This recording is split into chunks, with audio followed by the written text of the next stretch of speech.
Hi, I'm Tim. Welcome to Watchbox, and thanks for logging on. If you love this watch, email me, tmosso@thewatchbox.com. It's in the description below. It is your purchase and pricing email question line for buying this or any watch you see on any Watchbox platform. Reach out to me directly. Email tmosso@thewatchbox.com for pricing. Today, we are discussing a 2010 model year limited edition of 100 pieces in rose gold. This is the Cartier Rotonde de Cartier Flying Tourbillon Skeleton. It is all of those things. It's 45 millimeters in diameter in rose gold, surprisingly only 12.4 millimeters thick, and also reasonably short from lug to lug for its size at only 50.5 millimeters across the wrist, with a 24 millimeter spacing between the lugs. On my 16 centimeter circumference wrist, it does fit side to side, though I would recommend you have a wrist no smaller than 17 centimeters circumference to wear it well.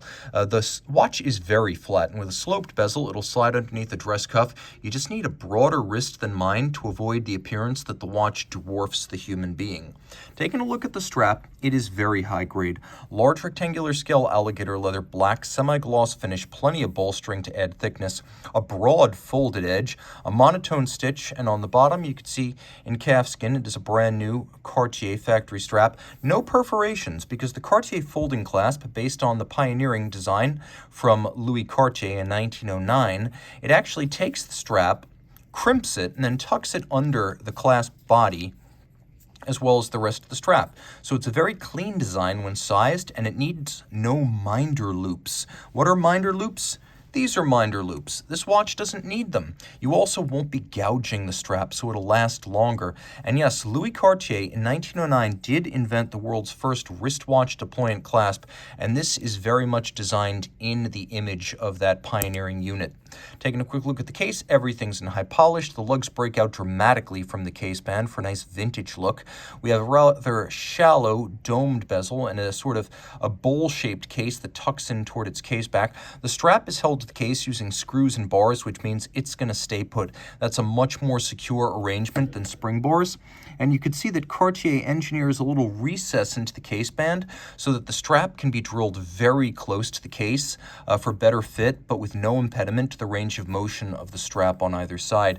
We have a crown with a little sapphire. You can see in a cabochon cut. It is the traditional Cartier, a beaded crown. The dial is effectively, well, it's a fusion of a very, very elaborate movement spacer and the Roger Dubuis built Cartier 9453MC, and this is a Roger Dubuis built movement. In order to qualify for the Geneva hallmark, which this movement has, it has to be built and finished in the city or canton of Geneva, and while Cartier is out in La Chaux-de-Fonds, it actually has a special room at Roger Dubuis where watches like this are made so Cartier can bear the Poinçon de Genève.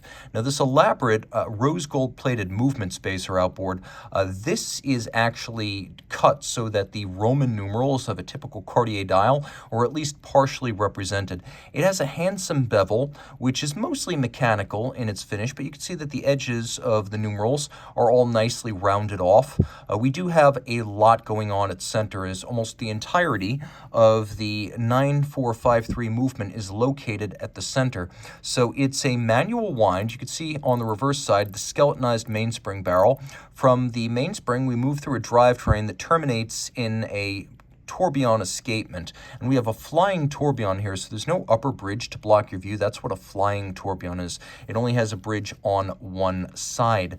The tourbillon is a 1-minute tourbillon. The movement beats away at 21,600 vibrations per hour, so it effectively doubles up as the seconds hand of the watch. It has a 50-hour manual wind power reserve. All this is water resistant down to 30 meters. The best finishing on the watch is reserved for the movement itself, where we do have hand finishing. And the bevels that are present, particularly on the steel components, those are real hand finished bevels.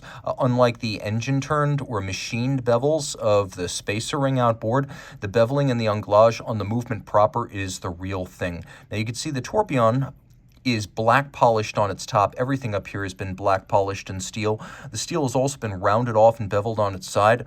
All of the screw heads are black polished with chamfered slots in circumference, and these steel parts that are used as bridges, for example, the bridge between the keyless works and the motion works, that's satinated across its top. Because this is all skeletonized and visible, you can actually see the keyless works with the clutch, the sliding pinion, the winding pinion. You could see all of that in action as I operate it. You can also see at center the motion works, where we have the cannon pinion bearing the minute hand.